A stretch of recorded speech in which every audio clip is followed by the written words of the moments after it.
여로보암은 하나님 믿기를 거부하고 그 자신이 우상을 섬겼을 뿐만 아니라 이스라엘 백성들로 하여금 우상을 섬기게 하여 하나님의 심판 아래 처해지고 하나님의 경고하신 대로 그 가문이 비극적으로 멸절됩니다. 이 열왕기 15장과 16장에 걸쳐서 이제 북왕조 이스라엘의 여러 왕이 등장하지만 저들이 계속되는 모반과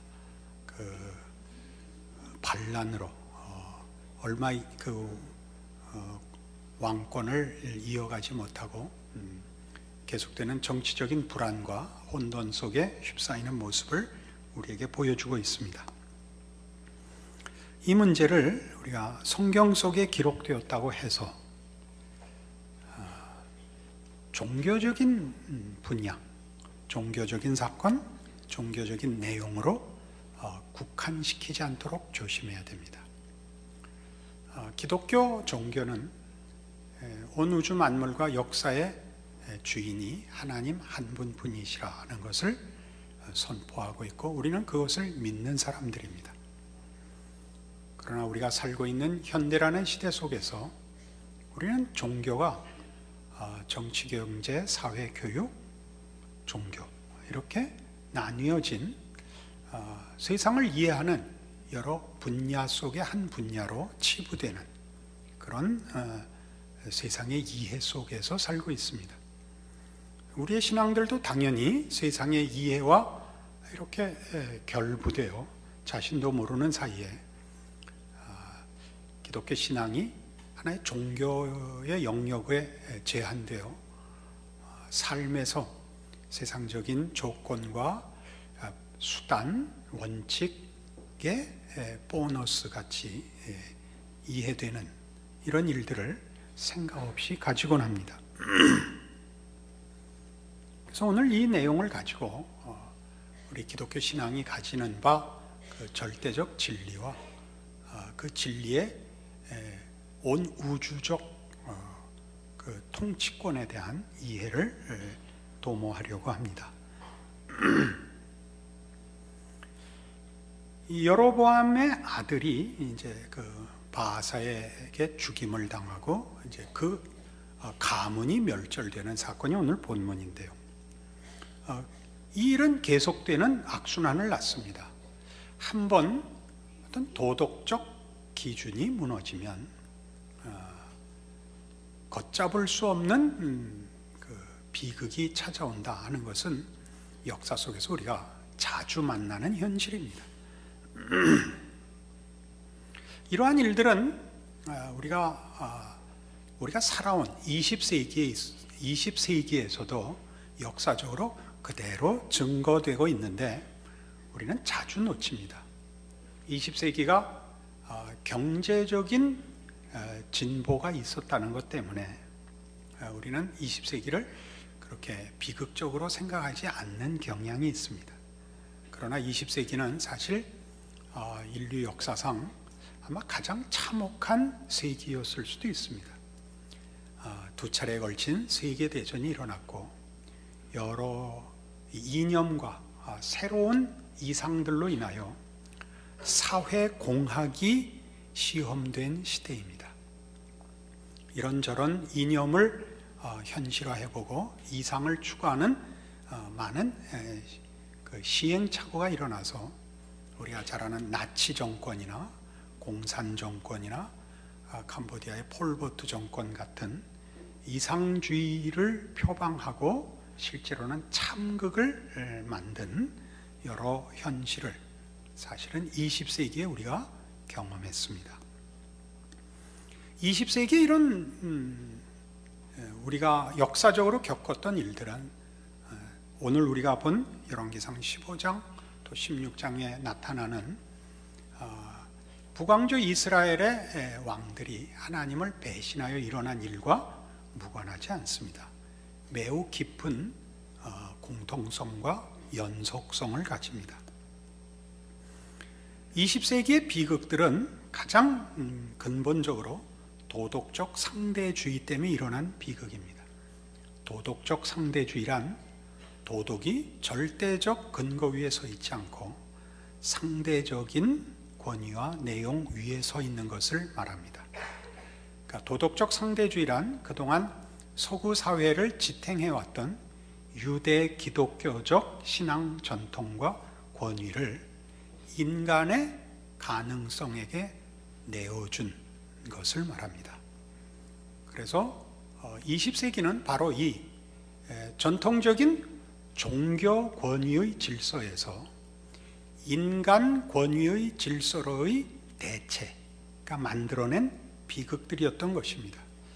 우리가 쉽게 지금 비극이라고 결론을 내리는 것은 너무 기독교적인 시각에서 보는 편파적인 발언이라 이렇게 생각할 수도 있습니다. 그러나 좀 더 차근차근 살펴보면 그것이 이렇게 편파적인 것이 아니고 세상을 기독교적인 시각을 가지지 않고서는 제대로 꿰뚫어 볼 수 없다는 것을 알게 됩니다.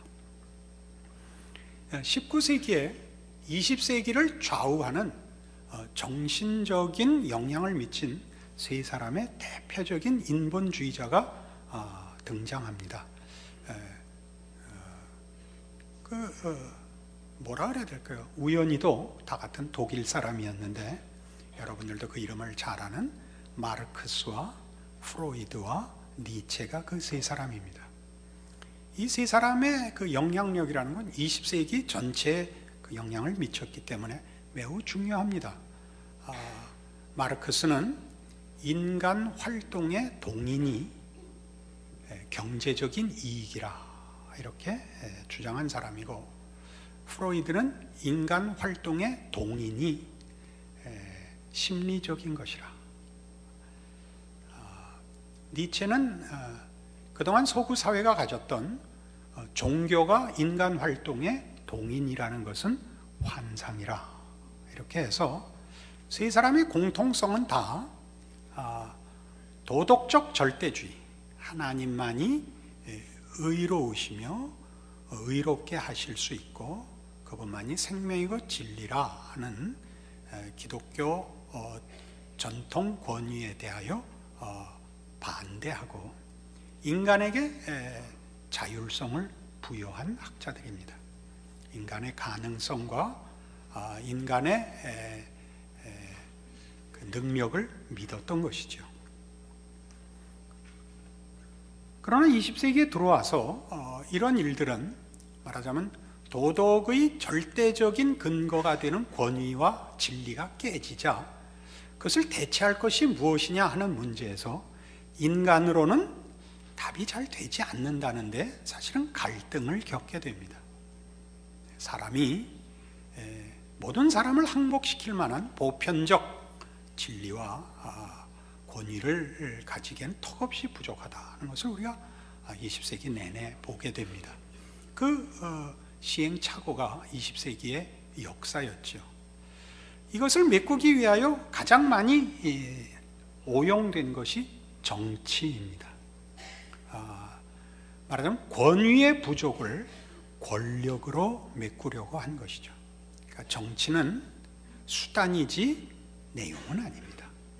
그러니까 그 정치를, 권력을 휘두르는 자가 어떤 내용을 가지느냐에 따라서 정치는 이렇게도 저렇게도 쓰일 수 있었던 것이고, 앞에 언급한 그 대표적인 히틀러나 레닌, 스탈린 또는 폴포트가 도덕성을 가지고, 그러니까 이념과 이상을 가지고 정치를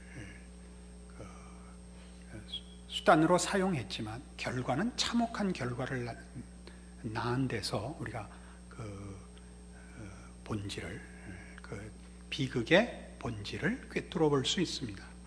생각해 보십시오. 히틀러가 독일 국민의 메시아로 등장하는 겁니다.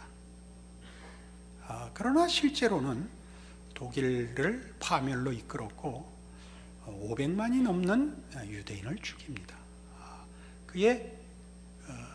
그의 이념을, 그의 이상을 구현하기 위하여 사람을 잡아야 된다는 것은 굉장한 모순입니다.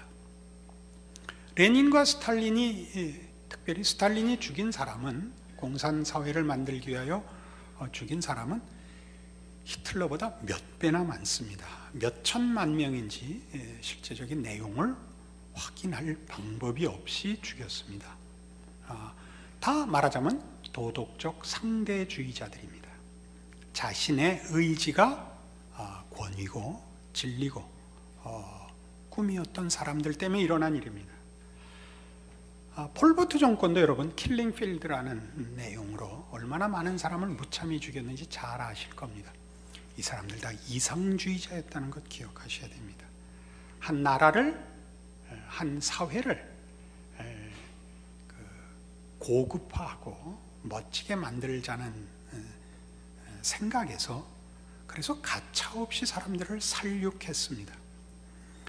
한 개인의 악행은 아무리 잔인해도 그 한계가 있다고 합니다. 그런데 그것이 이념이고 이상일 때는 한계가 없다고 합니다. 여러분, 무슨 민주주의나 공산주의 같은 이념을 지금 비교하려고 하는 것이 아니라, 그런 이상에 붙잡히고 그 이상을 가진 사람이 그것을 하나의 스스로가 신앙으로 이해하면 천륜을 어긴다는 사실을 아시죠? 자식들로 하여금 부모를 죽이게 합니다. 있을 수 없는 일을 자행합니다. 그런 비극들이 왜 일어났느냐? 참다운 도덕의 근거, 권위를 놓쳤기 때문이라 하는 것이 20세기 역사가 증언하는, 우리가 겪은 현실입니다. 그것은 여기 열왕기상에 나오는 북왕조 이스라엘 왕들의 난타전, 왕권을, 권력을 잡기 위한 비겁하고 참혹한 행위보다 적지 않습니다. 더 참혹하고 더 심각하고, 먼 나라 얘기가 아니고 이스라엘이라는 특별한 나라, 기독교라는 특별한 종교 영역에서 일어나는 것이 아니라 인간이라는 존재가 어느 장소, 어느 경우, 어느 때건 일으킬 수 있는 사고라는 점에 이 내용에 무서움이 있습니다.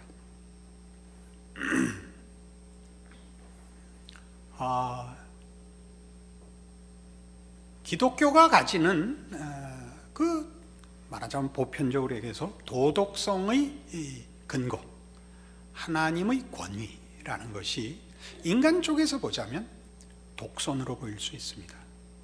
그리고 힘에 의한 강제로 보일 수 있습니다. 기독교가 아차하면 기독교 신앙을 공포로 바꿀 수 있습니다. 너 지옥 간다. 또 그 중에 하나입니다. 진리입니다. 예수 믿지 않으면 지옥 갑니다. 그것이 말하자면 진리를 설명하는 것보다 더 크게 공포로 상대방을 강제할 수 있습니다. 여기에 대하여 말하자면 인류가 반기를 들었습니다.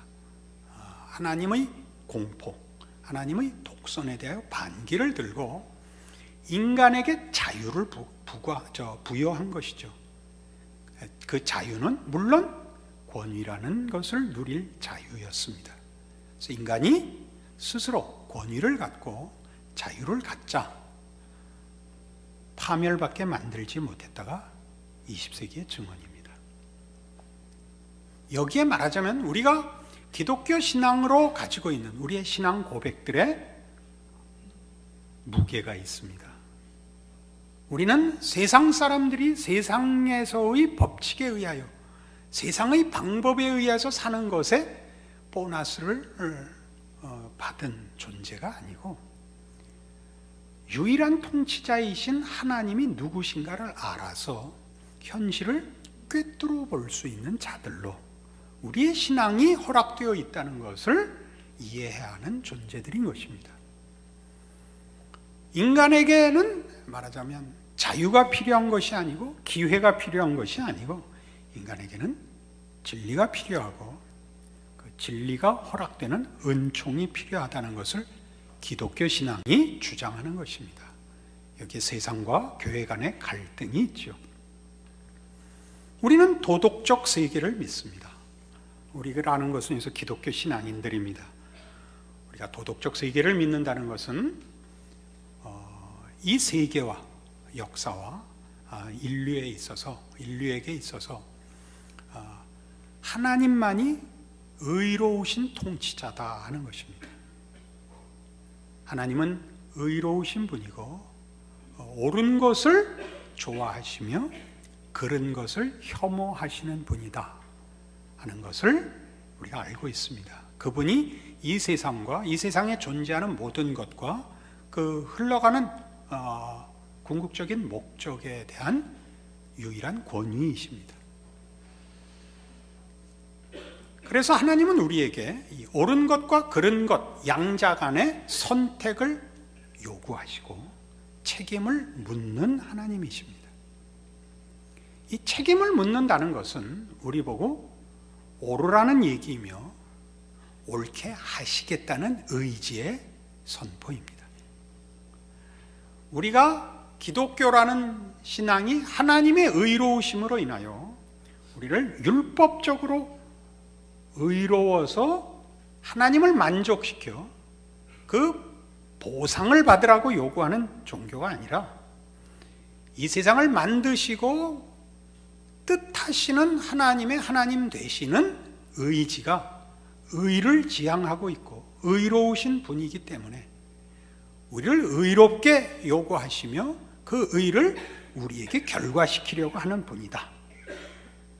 그리고 그것이 우리에게서 산출되지 않는다. 그 의를 우리가 만들어내지 않는다. 만들어낼 수 없다. 하나님이 만들어내신다 라고 선언하는 것이 예수 그리스도의 성육신과 십자가입니다. 하나님은 의로우십니다. 우리에게 의를 요구하십니다. 그것을 만족시키기 위하여 역사에 개입하시고 우리 개인 영혼에 찾아오시는 하나님입니다.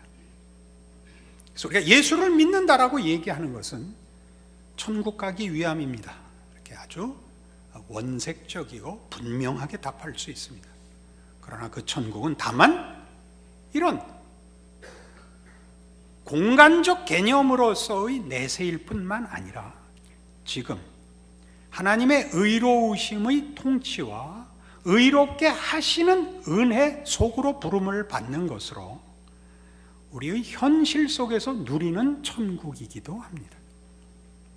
우리는 아까 본 오직 권력의 의지만 있고 절대적인 도덕적 근거를 가지지 못한 인간이 자기가 가지는 기회와 자유와 권력을 어떻게 남용할 수 있는가를 역사 속에서 확인할 수 있었습니다. 세상은 잡아먹는 곳이죠. 이겨야 되는 곳이죠. 자기 원하는 걸 하려면 모든 사람이 다 방해거리가 되는 경쟁 속에 있는 것입니다. 그러나 예수님 안에서 우리에게 허락한 기독교 신앙, 즉 하나님의 의로우심과 의롭게 하심은 그것과 다릅니다. 그것은 우리를 하나님의 의로 부르십니다. 어떤 의요?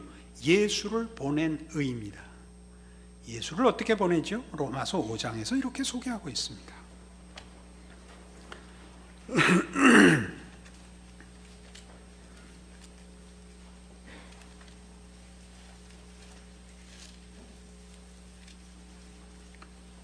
신약성경 244페이지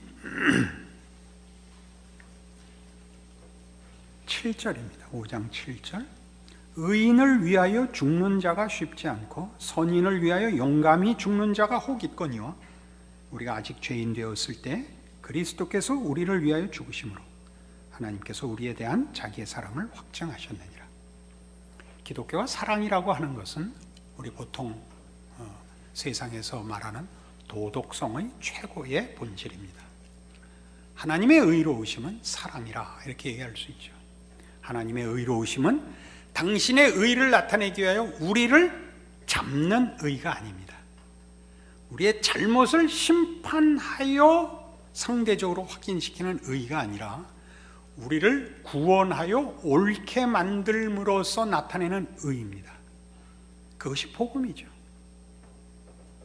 복음의 핵심은 하나님의 의가 우리를 용서하시고 회복시킴으로써 하나님의 의가 영광을 받으신다는 사실입니다. 그래서 신자된 복이 뭐냐?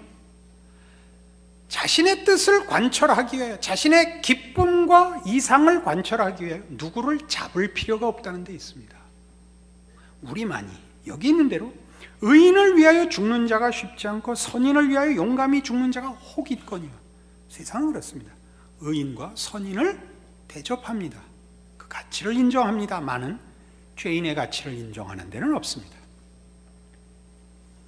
우리는 죄인을 위하여 자기가 죽을 수 있는 의로 부름을 받습니다.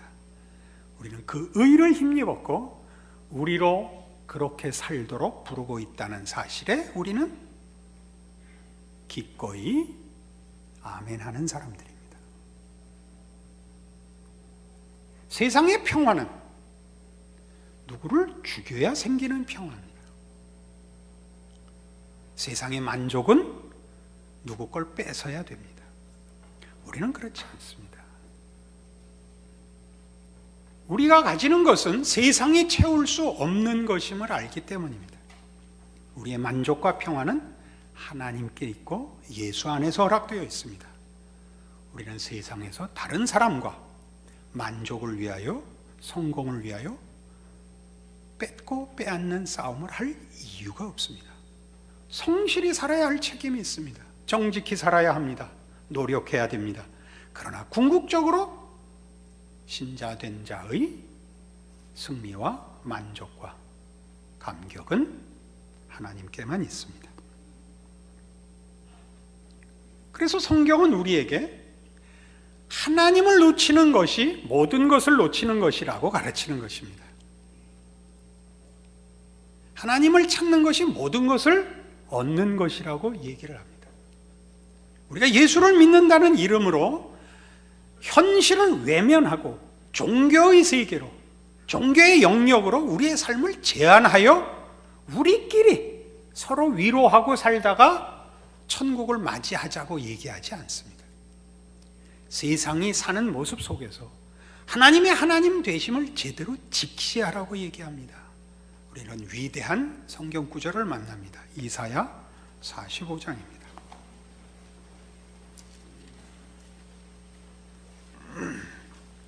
구약 성경 1023페이지 이사야 45장 18절입니다.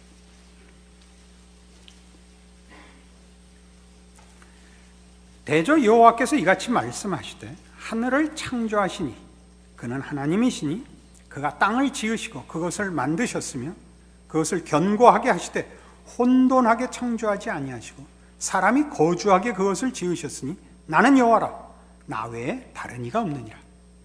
하나님이 천지를 창조하셨을 때 사람이 넉넉히 살만하게 만드셨답니다. 그러나 이 하나님, 생명의 근원이시며 진리의 근거이신 하나님을 놓치면 그러면 모든 것이 뒤죽박죽이 됩니다. 이 하나님은 19절에 나는 감추어진 곳과 캄캄한 땅에서 말하지 아니하였으며 야곱 자손에게 너희가 나를 혼돈 중에서 찾으라고 이르지 아니하였노라. 나 여호와는 의를 말하고 정직한 것을 알리느니라. 이게 무슨 말씀이죠? 하나님이 지금 통치하고 계시고 어떤 분인가를 명명백백하게 나타내고 계시답니다. 해가 분명한 것 같이 말이죠. 저것이 해다. 그걸 뭘 설명하겠습니까? 하나님은 역사 속에, 온 우주의 존재 속에 하나님이 어떤 분이시고 어떻게 통치하는가가 분명합니다. 하나님은 은밀히 감추어서 일하지 않습니다. 말하자면 우리끼리 몇몇 밀실에 들어가서 몰래 주문을 외워서 잠깐 만날 수 있는 하나님이 아닙니다. 온 세상 역사와 어느 장소, 어느 경우에도 하나님의 통치가 분명히 나타납니다. 하나님 싫어하는 방법, 악한 방법으로 쟁취한 것은 자기 것이 되지 않는다. 역사 내내 배운 것입니다. 그러나 사람들은 그걸 계속하고 있습니다. 우리 신자들은 우리가 가지는 신앙이 다만 이 세상의 혼돈과 무질서와 그 악한 것에서 간신히 나를 지탱해주는 자폭을 참고 살만한 그런 약속 어음같이 취급되어서는 안 됩니다. 신앙인으로 산다는 것은 놀라운 것인 줄 알아야 합니다. 모래시계라는 훌륭한 드라마가 있었습니다. 그때 그 모래시계가 나왔던 시대에는 그 드라마가 그 전에 것들보다 상당히 격전 없고 참 재미있었습니다. 거기 아주 그 기억할 만한 대사들이 많았는데 이 설교를 준비하다가 이 대사가 기억이 났습니다. 태수가 더 알기 쉽게 최민수 씨가 고현정 씨를 좋아하는데 뺏깁니다. 현실적인 조건으로 그때 맹세를 하죠. 남자가 힘이 없어서 자기 여자를 뺏기는 일일랑 나는 다시 당하지 않겠다. 그래서 힘을 모으고 정치 세력과 결탁을 해서 큰 세력을 이루고 옛날 자기가 모셨던 감옥에 가 있는 보스를 찾아갑니다. 보스가 면회실에서 묻죠. 태수야, 요즘 어떻게 지내냐? 형님, 저는 강한 사람이 될 겁니다. 그래서 보스가 이렇게 대답을 합니다. 태수야, 너 잘못 배웠구나. 너 강한 자가 발 뻗고 자는 거 봤냐? 그런 기가 막힌 성경 말씀을 인용합니다. 이 세상에 누가 강자입니까? 무엇을 가지면 행복합니까? 늘 하는 저 내세로 도피하려는 신앙적인 얄팍한 전술이라고 생각하지 마시고 이제 좀 살 날이 덜 남은 사람들 한번 곰곰이 돌아보십시오. 이 세상에는 답이 없습니다. 여러분 살아보시면 지는 게 분해 보이지만 이겨본 적이 없어서 저 잘 기억이 안 나지만 이겨갖고 편안한 사람도 없는 것이 사실입니다. 이기면 불편합니다. 예레미야 29장에 성경은 또 이런 말씀을 줍니다. 예레미야 29장입니다.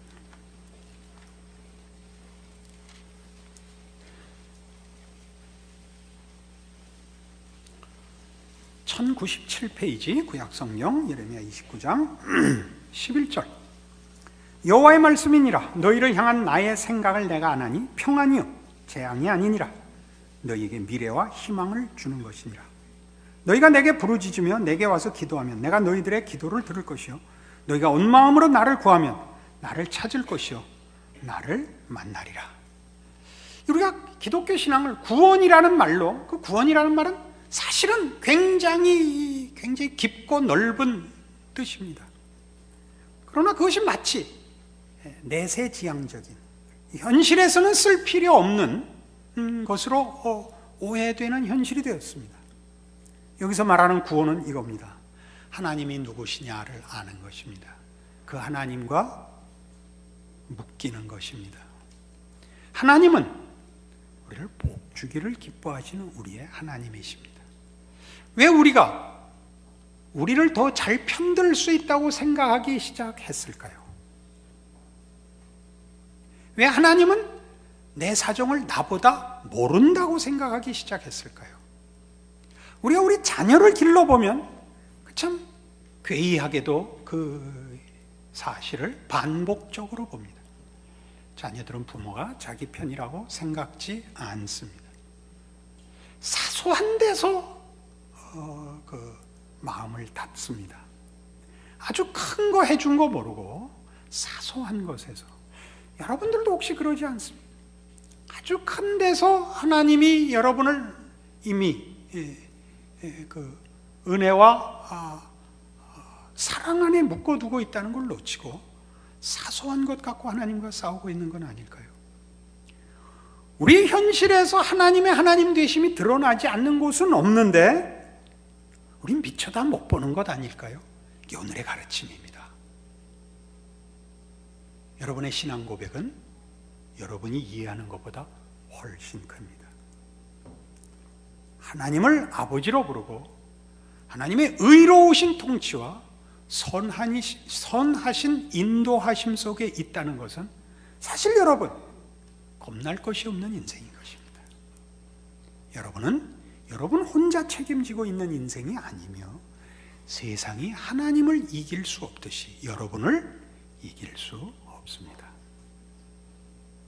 이 점 분명히 하셔서 하나님의 사람으로 사는 것이 보이는 권력으로 나타나길 바라지 마시고 그의 의로우심과 선하심의 부름을 받은 하나님의 자녀라는 이름이 갖는 넉넉함, 용서하고 지고 웃고 나누고 사는 진정한 예수 그리스도 안에 있는 하나님의 구원으로 여러분을 내어 맡기는 승리와 감격의 인생이 되기를 권합니다. 기도하십시다. 하나님 아버지 은혜를 감사합니다. 하나님의 자녀로 사는 것은 놀라운 축복입니다. 하나님의 자녀라는 이름으로 사는 것은 이름만의 것이 아니요 하나님의 자녀라는 놀라운 성품과 도덕과 고급한 인격으로의 허락입니다. 우리 지고 살 수 있는 내용이 있는 자들입니다. 나누어 주어도 부족할 것이 없는 사람들입니다. 웃을 수 있게 하시고 감사할 수 있게 하시고 질 수 있게 하시고 용서하게 하시옵소서. 지금은 우리 주 예수 그리스도의 은혜와 하나님 아버지의 극진하신 사랑과 성령님의 교통하심이 하늘 하나님이 누구신가 확인하고 그의 크신 이름의 자녀로 사는 인생을 하나님의 자녀답게 살리라 약속하고 돌아가는 심령들 위해 영원토록 함께 있을지어다.